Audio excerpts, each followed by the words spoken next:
Hey, welcome back, everybody. Happy Friday. Hope we had a wonderful week out there and hopefully getting ready for the weekend, especially if you live in the southeastern United States where things are going to get pretty dicey here pretty quickly for the forecast with, again, what is likely to become Debby here within the next 48 hours or so.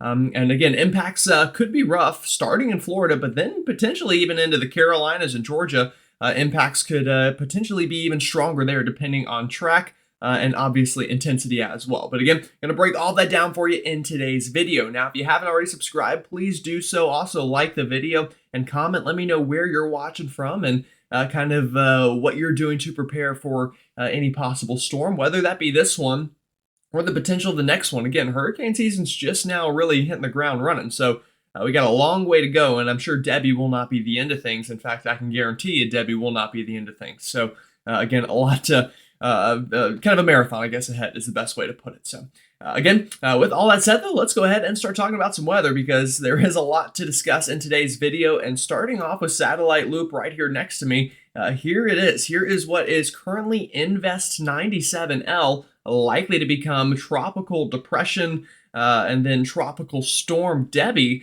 Really probably Saturday. So tomorrow is the most likely day for formation. It is possible today, especially later this evening. But I would imagine tomorrow is whenever we're really going to see the storm get designated as a tropical depression or storm. But we could see a potential tropical cyclone today, which would allow the National Hurricane Center to go ahead and issue some of those tropical storm watches and warnings for portions of the Florida Gulf Coast. So again, that's going to be a busy day, and we're going to have a lot to discuss throughout the day today regarding this storm system.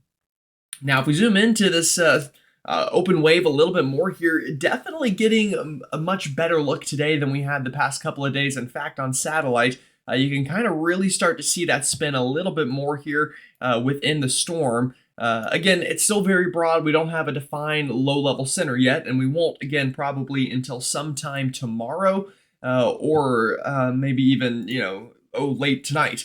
But again, the storm is getting better organized for sure. We are seeing convection firing up. It's staying relatively persistent. And again, the biggest hurdle right now is the fact that what is likely the center or what's trying to become the center of the storm is parked right over portions of Cuba right now. So again, that's making it a little difficult for the storm to really, feed off of those warm ocean sea surface temperatures and to really kind of avoid some of that friction that these tropical systems really don't like. But either way, again, getting better organized over Cuba right now. Here's Florida. So again, this kind of rain and all to the north side really is not that far away from beginning to impact portions of the Florida Peninsula. Again, potentially as early as later tonight and especially Saturday, we're going to see those impacts begin. So again, right around the corner here. All right, latest from the National Hurricane Center gives Invest 97L a 90% chance now of developing within the next 7 days, but probably really within the next 3 or 4 days, and a 60% chance within the next 48 hours. So again, chances of development are increasing. We went from a medium chance just a day or two ago to now about as high of a chance as you can get without them saying it's guaranteed. So again, confidence is growing that we are going to see a storm, and also confidence has grown overnight in the potential track of this storm. Latest spaghetti models, now by the time you're watching this, we'll probably have a fresh batch of these. And in fact, about halfway through the video, I'll refresh and see if we can get updated spaghetti here. But the models have come much closer together since a day or two ago. And if we look at spaghetti, you can see that very well. Again, expect it to get back over the open ocean of the strait here between Florida and Cuba sometime likely tomorrow morning or early afternoon. So it's going to be still fighting over Cuba much of today, but by the time we get to tomorrow, all things considered, it should have, much of the day tomorrow over open ocean. And then it's going to get a good 24 probably to 36 hours, maybe 24 to 48 hours over the Gulf here as it tracks up the west coast of Florida here. And then a landfall likely somewhere between probably Tampa Bay and kind of the western edge of the Big Bend here is going to be the most likely area for landfall right now. Now, that's going to shift a little bit again once we get the actual center to form. But I think it's a pretty safe bet. In fact, if we even want to be a little bit safer, I'd say anywhere from Fort Myers all the way up to kind of Tallahassee. Somewhere in there is where we're going to see that landfall. but impacts are going to be felt through the entire Florida Peninsula here. Again, this system is weighted a little bit towards the east side, so a lot of that rain, that convection, that wind is going to be on the right-hand side of this track, at least at the early on stages. So again, we'll get that landfall likely sometime Sunday. Is probably the most likely time frame, maybe early Monday morning, depending on, again, exactly where it comes ashore here, again, in the Florida Peninsula. Then after that, the good news for the Florida Peninsula is the models have kept this at a bit of a quicker pace over the peninsula and only stay over land over Florida for about a day, so nothing too crazy. And then a lot of our models, I would argue most of them, get this back over the open waters of the Atlantic and allow the storm to once again re-strengthen back to tropical storm strength, potentially hurricane strength. I do not want to rule that out. And then after that, that's when the forecast once again gets a little bit more tricky, but we'll show you some possibilities here with our models here in just a moment. But that's the latest spaghetti models. That's the latest overall thinking timing-wise. But again, we'll break this down more and more throughout the video here. All right, now before we do anything else in terms of just kind of running right into the model guidance, let's kind of, zoom out a little bit and just show you why this forecast is so difficult. There's a couple reasons, but the big one is, again, like I've said, and we've been saying for the past week or so, we don't have a defined low-level center of circulation yet. So when the models are putting out where the storm is starting, they're kind of just having a guess right now. And obviously, the guessing game only does so well here. The good news, though, is, again, within about 24 hours or so, this will be over the open ocean of the Atlantic once more, and a center should be finally forming.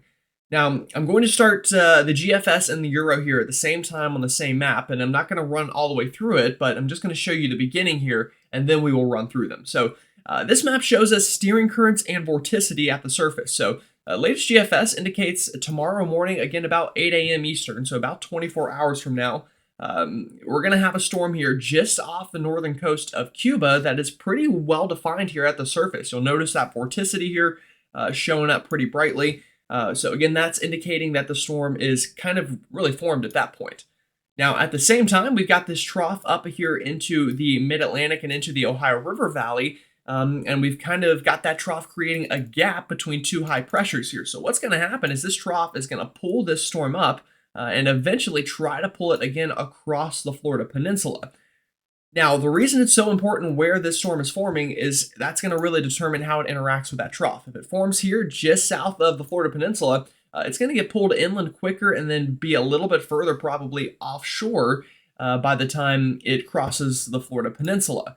If the center is actually over here when it forms, then it's going to be, pulled up a little bit more gradually. It's probably going to stall a little sooner, and it's probably going to move further inland towards the Big Bend. So again, that's going to play big differences in impacts. And again, if we get this track that I have circled, it's also going to have more time over the Gulf to strengthen. So that will cause its own problems, obviously, in intensity compared to this track where, again, we'll probably see, less time over the open ocean, but then it could see, again, a little bit more time over the Atlantic and then maybe stall out there. So again, it's going to be very important where the center forms here, but we have narrowed down the lane of possibilities here with this storm system. So this is the GFS. You'll notice how that starts. The European at the same time frame does have the storm over the same general area, but you'll notice it's much weaker, indicating that, again, the storm's going to have a little bit further to go in intensification. And because of that, again, is influenced a little less strongly by that trough, and then is a little weaker at landfall and a little bit further north compared to the GFS, where if I bring it back to the GFS, you'll get that landfall a little bit quicker and a little bit further east towards Tampa. So again, some differences between the models there. And again, it's going to be very important where that center forms and how strong it is once it leaves Cuba for that forecast. So again, just want to show you that here to give you kind of the general idea here that whatever happens tomorrow morning in the formation of this center, or even maybe late tonight, it's going to play a huge role in eventual track and intensity at the same time here. So, all right, with all that said, let's go and dive into some actual models here. We'll start with the GFS and then go to the Euro and then take a look at a couple other models. And then we will talk steering currents a little bit more, and we'll look at some ensembles and then start talking some impacts here. So latest GFS, I'm going to kind of breeze through these a little bit. Again, getting over the Straits of Florida here, over the Keys, and then just offshore Fort Myers. Saturday afternoon and evening. So again, it's had about 12 or 18 hours to kind of strengthen over the Gulf here, and then eventually it gets brought inland as a tropical storm with, again, heavy rainfall, gusty winds, rough seas, obviously, here Sunday morning into Tampa Bay.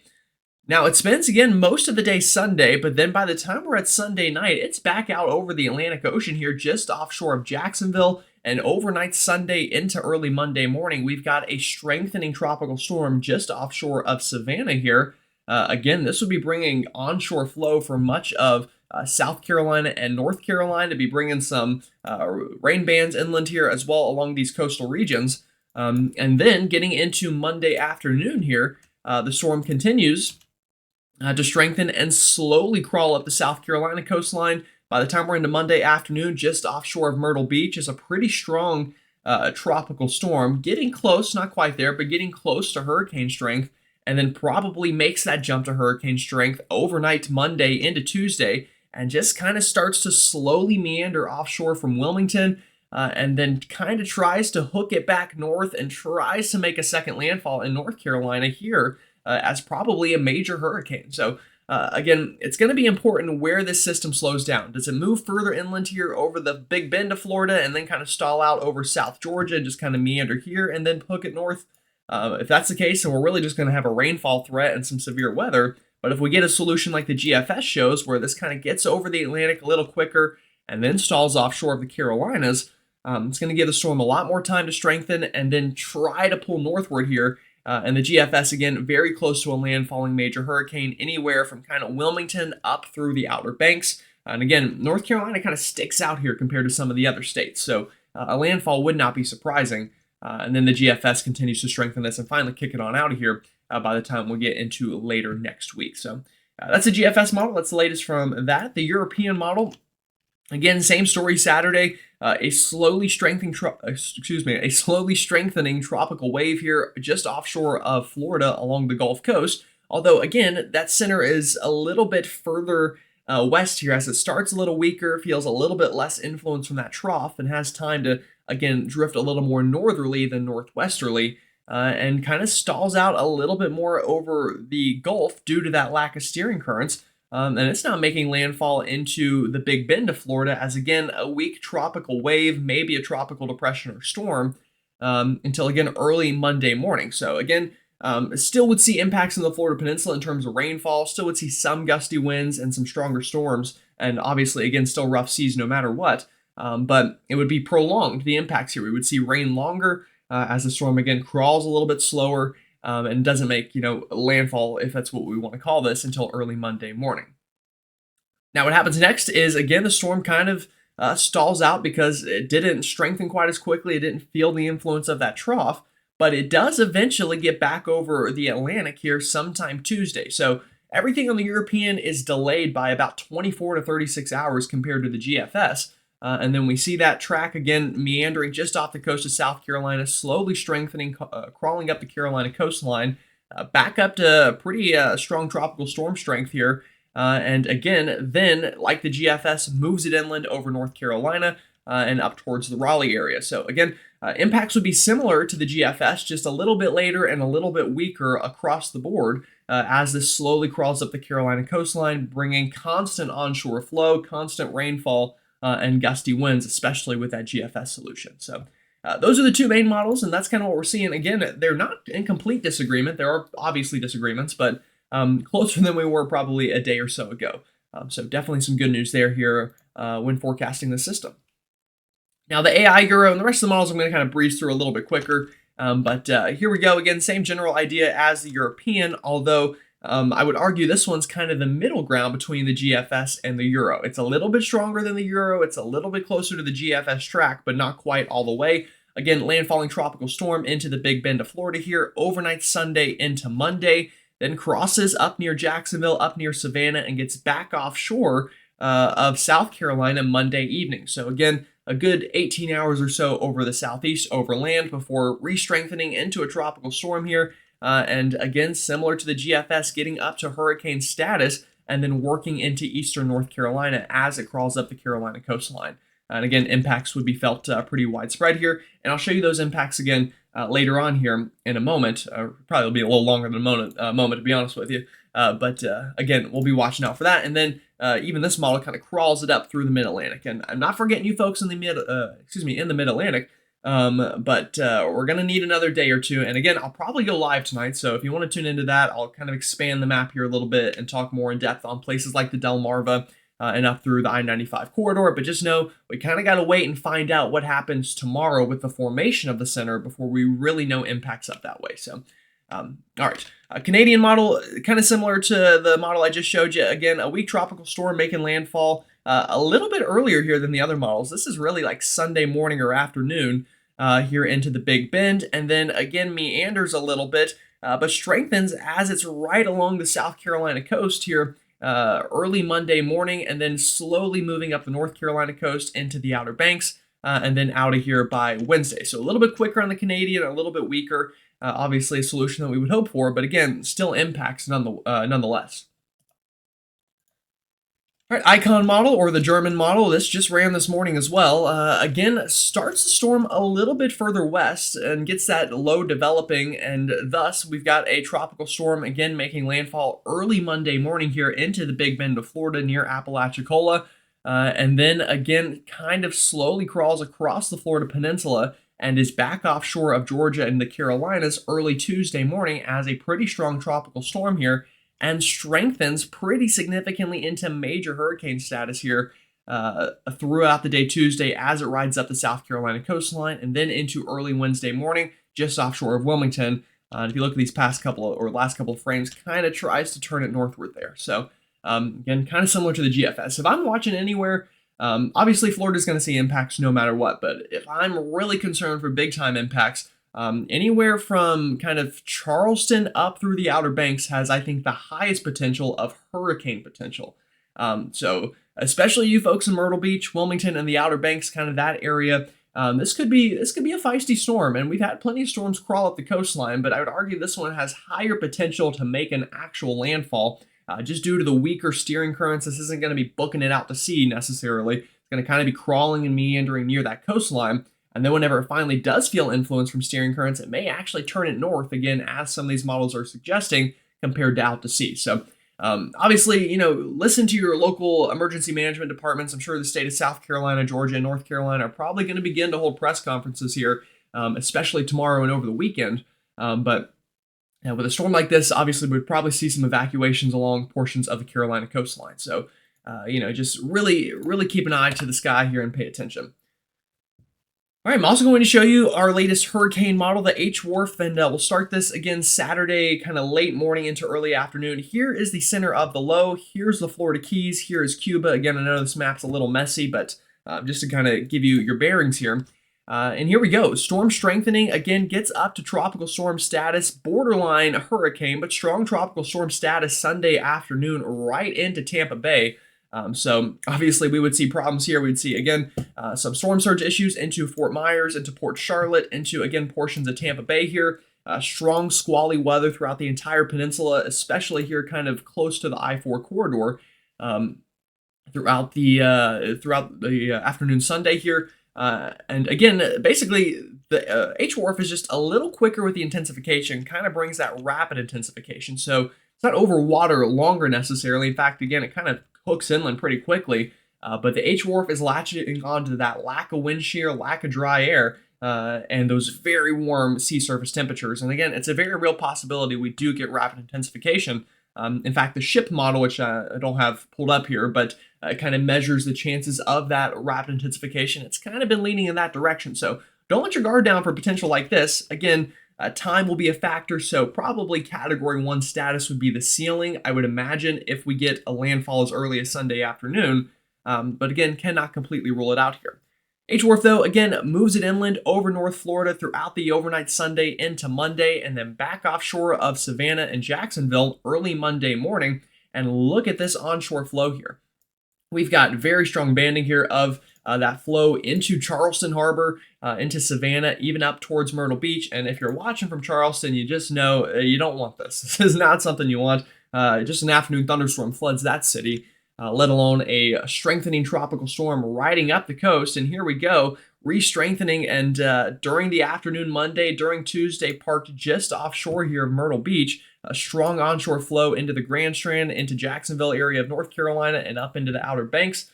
Again, this would be a pretty feisty tropical storm here, and also this banding working far inland into the PD of South Carolina, into the Sandhills of North Carolina. There would be an isolated tornado threat with this, and then it kind of just meanders here right offshore of Myrtle Beach for a while there, and just hangs out as a pretty feisty tropical storm. So that's the latest HWRF model. And we will, put that in the pocket here. Now, I'm going to quickly check here. I know it's the middle of the video, but let me see if we have updated spaghetti models, because it's about time to get them here. Let's see here. Looks like we might. This might be different. Let's see. Or these might be the exact same thing I showed you earlier. Let's see. These are 12Z. What did I show you earlier? 6Z. So yeah, we have updated track here. So congratulations. We get to look at this live together. This is this overnight model runs for spaghetti. This is the latest model runs for spaghetti. So, we're seeing probably a couple more members offshore here near the South Carolina coastline. So more of them hooking into Tampa Bay and Fort Myers for sure, definitely. You'll notice that. Look at this clustering here into Fort Myers and Tampa Bay. So that would give the storm about a day over the Gulf, and then about 18 hours over Florida, and then however long it meanders here off the Carolina coastline. The big question, though, I think right now is what happens here off the Carolina coastline. Some of our models, again, like I showed you, kind of hook it northward into eastern North Carolina.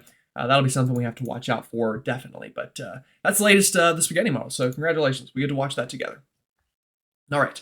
Now I'm going to show you our ensembles here. And I know it's already looping, but these are the latest European ensembles.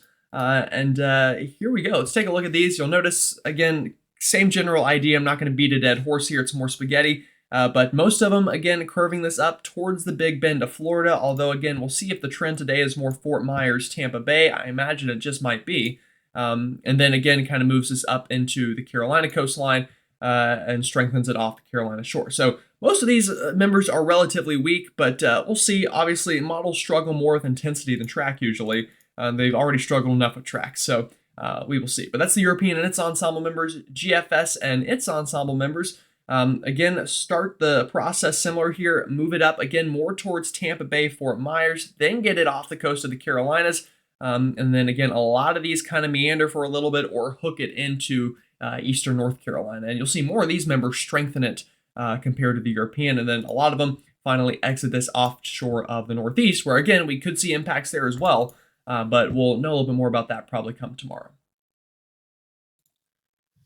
All right, very quickly going to talk about some steering currents here, and then I will let you, or I'm going to also very briefly talk about some strong storms this afternoon, and then I'll let you go. I know this video is going a little bit longer than most, but again, we got a lot to discuss here. So again, the reason this track is difficult is this reason right here. So again, I mentioned earlier, it matters how strong the storm gets right out the gate. Once it crosses Cuba and gets over the Straits of Florida here, a weaker storm would be less influenced by this trough here, and then would be a later landfall in Florida. It would meander more early on through Georgia, and it would take longer to get offshore towards the Atlantic.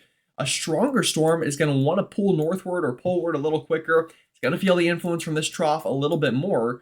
And again, that would bring it more towards Tampa Bay, Fort Myers, and then get back over the Atlantic a little bit sooner here, and probably be a bigger problem for the Carolinas. So again, that trough kind of pulls it northward, then that trough leaves, and then we get this ridge to build back in, and then that's kind of when all bets are off here. We've got a storm kind of just stranded here off the coast of the Carolinas, and that's when it has that potential to meander a little bit, or at the very least crawl slowly up the Carolina coastline. And then, again, that's where the question marks begin. Is it able to kind of keep crawling and get back out to sea? Does it meander a little bit? Does it meander, then go back up north? Again, a lot of question marks there, but again, it's just kind of a tough forecast here in general.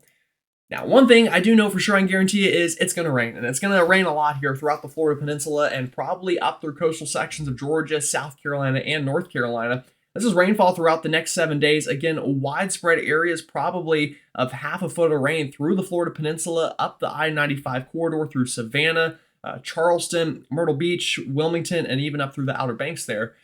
So again, a lot of folks going to see a lot of rain, and Florida, I've had some folks let me know already, they've seen more than enough rain.